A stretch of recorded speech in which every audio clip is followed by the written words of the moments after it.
Hello my darlings, welcome back to my channel. I am Marion Kirk. How you doing? I'm going to have to get used to saying that new intro. I don't know, I'm still working in an intro. Okay, so I'm going to do a week ahead reading for the 10th until the 16th of August, and what a bloody week. What a week. So I have got some notes here. I know you can't see that, but I've got some notes here with different transits that are happening this week. Am I going to do this every week? Probably no. If you've been here for a while, you know the script by now. I'm really good at starting things, and oops, seen that there. I'm really good at starting things, and I'm not always great at keeping them going. However, what's happening this week? It's a big week. Okay, it's always a big week, but this is a particularly big week. The eclipse I will get to, but there is some other wee sneaky things that are happening that will add into the eclipse energy and some transits. So first thing I've got is the 10th. So on Monday, if you're watching this on Sunday, so tomorrow, Venus, which is in her other home sign of Libra, is going to trine Pluto in Aquarius. Now, a trine is a harmonious aspect, okay? So we like trines and we like conjunctions, okay? So they're harmonious aspects. And Venus and Pluto are going to have a nice wee conversation. Okay, they're going to have a nice wee chat because they're both in air signs and their communication is going to open up. Okay, Venus is at home. Pluto in Aquarius, it's a thing. It's going to be a thing for a long, long time. So what you can do is, wherever those houses are in your chart, how you can find that out. There's two ways to work with these, right? So you can do, if you know your time of birth, your exact time of birth, you can run your birth chart and you can make it, then it will show up your houses, okay? So whatever your ascendant sign is, that'll be your first house, and then you take the zodiac from there, okay? That's where your starting point is. If you don't know your birth time, okay, and you don't know your ascendant sign, what you can do is, for the house positions, you can run your solar chart, okay? And what you do with a solar chart is, whatever sign your sun is in, that can be your first house, okay? So then when you are reading horoscopes, you can get a better understanding. When I'm talking about, if it's in such and such a placement, in such and such a place, you're able to get a better understanding, okay? Because the thing is, right, we can use, it's just a bit of starting point, okay, for the houses. Obviously the ascendant is the preferred way, but so it's not to exclude people. If you've been sitting there your whole life thinking, oh well, I can't do that because I don't know my time of birth, okay, there's other ways to work out your rising sign, but for the sake of simplicity, if you just look at your birth chart and take it from house 1 is the sign that your sun is in. So for instance, if I didn't know my time of birth, I would put my sun's in Taurus, so I would put Taurus as my first house, and then everything that's happening, I would take it from there and read it like that. So I hope that clears that up a wee bit, and if anybody's watching and who doesn't know their ascendant sign, has always felt a wee bit left out, it's just another way that you can do it, okay? So, however, getting back to this, right? So Venus is trining Pluto in Aquarius, and that's the 10th, so that's Monday. Then the 11th, so that's Tuesday, Mars enters Cancer, okay? Now this I feel is a big one, okay, because when Mars moves, we feel it quickly, okay? And remember, Mars is a god of war, Mars is very impulsive. And in the sign of Cancer, now Cancer rules the emotions. Okay, so you may find that there is emotional outbursts of anger. Okay, so it's like, if we think about it, it's like anger is like one of the strongest expressions of emotion. Okay, so it's like it's like, well, a lot of people will say like anger is an extreme emotional hurt that we express. It's an expression of how hurt we are about something.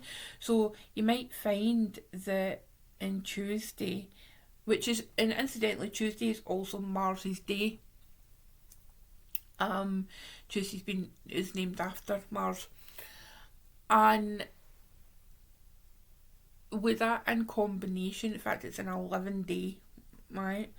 It is big. The energy just feels big, and it's adding up, and all culminating into this eclipse energy. And then we've got Venus opposite Neptune.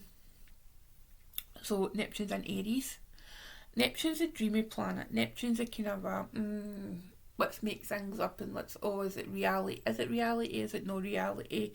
That kind of thing. And then it's like, well, let me see, it's like then Venus is there, so it's like if you're having conversations with somebody, maybe romantic conversations or conversations regarding money and finance, and you're talking about in it's Neptune as well, are the figures tallying, shall we say? Do the figures make sense, or are they being made up a bit, right? Then obviously Wednesday, new moon, total solar eclipse. Best places to see it are, I believe, in Spain and also Scotland. Apparently in Scotland, if the clouds are not here, we will get around like 98% totality. So that's cool. Cool for me, anybody in Scotland watching. But we should all see it. We should all see like a part of it in the Northern Hemisphere. I don't know, right? But even if you don't physically see the eclipse, it's still a very potent time, energy wise, astrologically wise, astronomically wise as well. Now, to explain the difference between solar eclipses and lunar eclipses, right? A solar eclipse happens when it's a new moon, okay? And it's when the moon meets up with the sun in the sign that the sun is currently in, okay? So we are getting a total solar eclipse in the sign of Leo, okay? So it's a new moon, right? Eclipses are always either a new moon or a full moon. When it's a lunar eclipse, it's when the moon is in the opposite sign to where the sun is. Okay, so the next eclipse, so because this is the first one in this series, the next lunar eclipse is actually going to be happening in Pisces. And that's just finishing off that period of time, for the last time the nodes were in the Pisces Virgo axis. So that's finished, that's completing that eclipse season. So that's kind of a changeover time. It's a wee bit, it's a wee bit kind of a to and froing. Along with the new moon, right? So we're going to have Mercury opposing Pluto. Okay, we don't like oppositions, right? Oppositions and squares are the more challenging transits. Okay, the more challenging aspects, I should say, and it's not as confrontational as a square, but there's a wee bit of tension. Okay, how I think about oppositions is, it's like, how that way, if you can see like two people starting to kind of niggle at each other, maybe kind of just snap a wee bit at each other. It's no quite turning into a full-blown argument or disagreement, but you can see the beginnings that, you know, they're irritating each other, or they're being irritated by each other. It's like almost like a kind of microaggression, that kind of thing. So, and then it's like you can, and maybe you would intervene and you would say, and, you know, remove one of the people and take them away from the conversation, that kind of thing. So we're going to be having Mercury opposing Pluto. So that's how we communicate. Mercury's about communications, about messages. Pluto is about diving into the underworld. It's about uncovering things. So we might see ourselves like, you know, uncovering things like technology based, or things that are a bit weird because it's Aquarius, you know, it's a bit kind of a off the beaten track. Then we've got Mercury trining Neptune and Venus trining Uranus. So that's lovely aspects, because trines, we like trines. They're harmonious aspects. So that's the kind of astrology of this week coming up, and it's, you know, I've wittered on for 11 minutes, so I'm sorry if you're still here. Thanks. Let's go on to tarot. So it's interesting because it's almost like,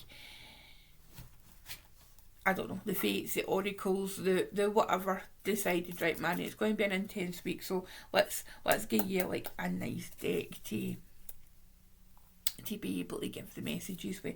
And I've got the Rider-Waite-Smith Centennial Edition, okay? So it's like your ride or die, you know, it's like it's just easy, you know, it's just like, it's an easy deck for me to use, you know, it doesn't require me to go too out with my comfort zone, okay? But in the spirit of things, I am also going to be using the Oracle of Pluto by the wonderful Aubrey Hounshell, who's a friend, and she's amazing. It's illustrated by Rose Eads, and you get, it's mass market. It's wonderful. It's all based around Pluto and shadow work, and the illustrations are like shadow puppets. It's a beautifully conceptual idea behind the deck, and it's beautiful cardstock, and it's shadow puppets and it's animals. So it's like for instance, look, there's a camel. So I love it, and it's got a scorpion in the back. So any Scorpios watching this that you want a deck that feels like home, then that would maybe be it. Okay, so let's get these cards out. Just take a wee drink.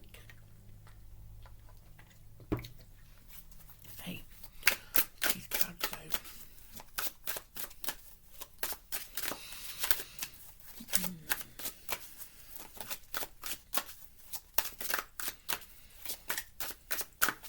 Right.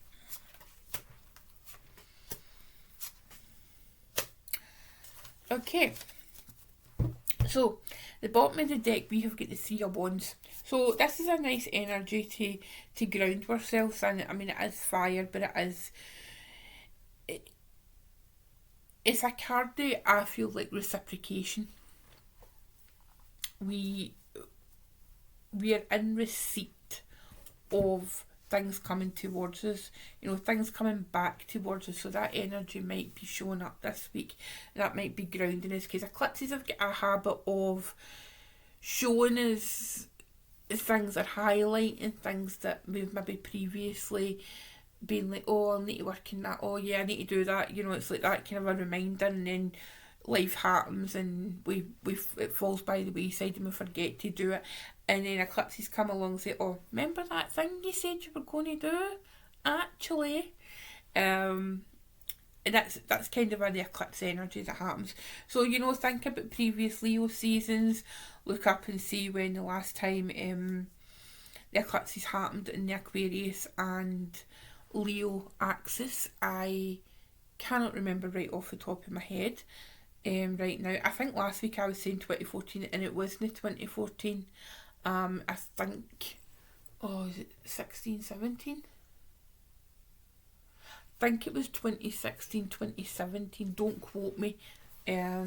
But yeah, so whatever part of your chart this is showing up in, it'll be interesting to see, if you go back to that time and see if you can remember things that happened, what occurred. It might be that it was pretty quiet, but this time it's activated because there's different planets at play. Okay, so that's what we've got. So it's like just seeing what's coming back to me. That it's all kind of coming back. It's like this, like maybe memories, maybe people as well. Or there's like similarly kind of stories going on. Similar narratives, maybe just with different characters in your life that's happening, but the thematically it's the same. Okay, so what have we got proper in the reading? We have got the Page of Pentacles. That's nice bit of calming, earthy, calming energy. Then we have got the Ace of Swords here, so we're going to be in the mind, like thinking about things, new ideas can spark, because an eclipse is like, it's a really good time to reset things, I mean, it is a new moon, some people still do new moon workings under an eclipse. I am the kind of person who does not, but that doesn't mean to say if you've got rituals that you want to do under a new moon and acknowledge that, then that's completely, that's your choice. I personally I don't particularly recommend it, but I am not the kind of person to say, well, don't you be doing that. If you want to do it, then you do it. And then we have got the Nine of Swords. Okay, so we have got Earth energy, we have got air energy, and we've got Gemini energy. We've got Sun and Gemini here with the, sorry, it's not this. I beg your pardon. It's Mars and Gemini, no the Sun's 10, so it's Mars and Gemini, so even that there, it's like that kind of a reminder that Mars is going to be quite present this week as well.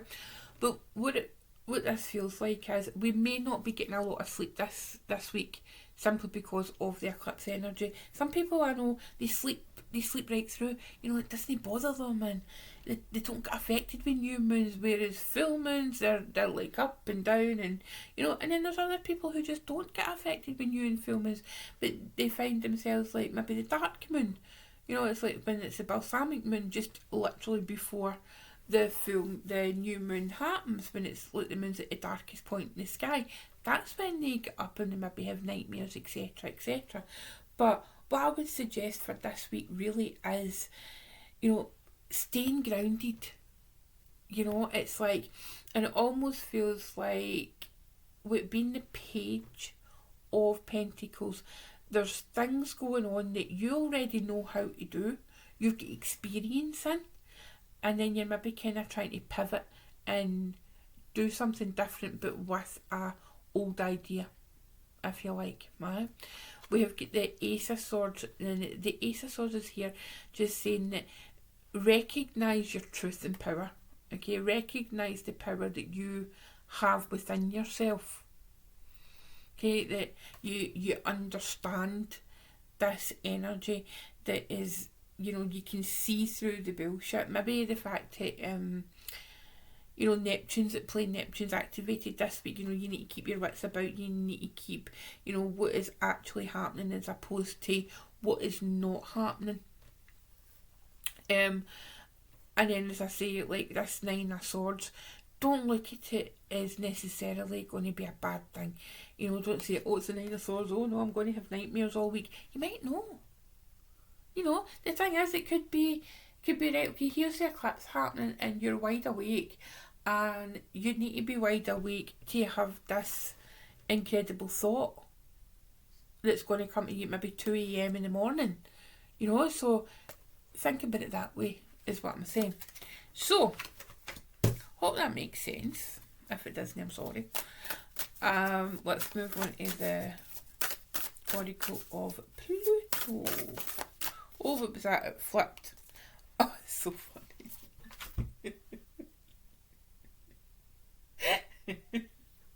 Sorry, it's just, this is funny for me. It's like in a private joke that I will talk about at some point.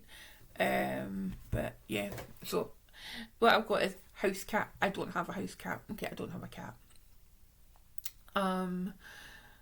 But if I was getting an animal, I'd get a house cat or I'd get a goat randomly.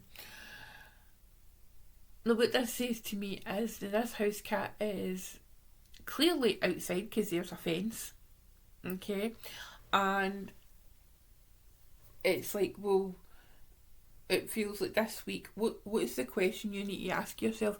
Are you craving freedom to go outdoors, or are you wanting to retreat and hide indoors? Okay.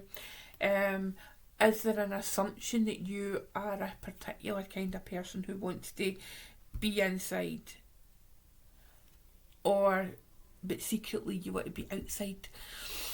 Now, whatever that is, whatever, it doesn't need to be physically inside and outside. It can be like, are you staying within your comfort zone?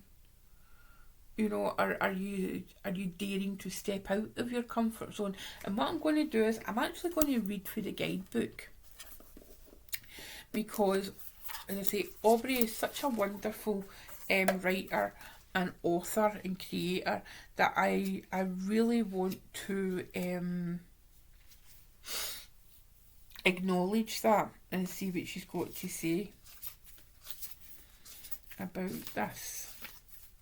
It's so funny, goat was the first card. Goat's actually the first card and I had no idea. So here, this is the Aubrey. So, meaning choices, the easy way out, rewilding. A common friend in the pet world, the house cat is one of the few domesticated animals that can turn feral at any moment, and then back again, if it so chooses. That same dichotomy is present within this card. I'll hold it up. In our reading, the house cat asks us about the decisions we're making and whether they're in alignment with what we truly want, believe, or need. As humans, we are prone to taking the paths of least resistance, the comfortable, familiar path. But just because something is comfortable doesn't always mean it's good. It's time to get honest with yourself. Are you moving toward growth, towards your desires, towards your needs? Or are you staying sedentary and complacent because at least you know what to expect? Think of the feral nature a cat never loses. There's a part of you that is also begging to be free, to be wild, to embrace the risk of trying something new. It's highly likely this is the truest version of yourself. Let that part out of the house. I know kind of what I was saying. Okay, let's see. So, further reflection. People often talk about the process of rewilding, but what does it mean? It is the process of dismantling all the expectations and pressures imposed upon us by society, by others, and very often by our own selves. Through rewilding, we return to our rawest, most natural selves. Who were you before you were told what to be? So, interesting stuff. I reckon I picked up the core, the core meaning of that, didn't I? It's quite good. I think I've done this before. Now, my darlings, so I remembered last week I set us collectively a challenge to do something that previous week there that scared us, to say yes to something, and I did, and it was a scary financial thing that I can't talk about online.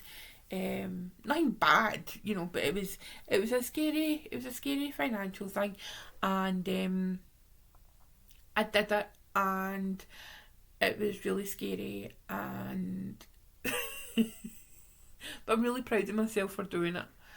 It was a big thing for me. So the fact that I have done it, I am pretty proud of myself. Did it work out the best for me? No. But as always, lessons have been learned, and yeah, it'll be fine going forward. So my loves, that is you. Have a good week. Do not freak out about the eclipses over pop astrology. Do not doom scroll pop astrologers who think they know what they're talking about when they don't actually. Just trust yourself. Okay. Now if you've got to the end, leave a sword emoji in the comments. Okay. You don't even need to say anything else. Just leave a wee sword emoji so that I know that you've watched right to the end. Okay. Have a great week. Bye bye.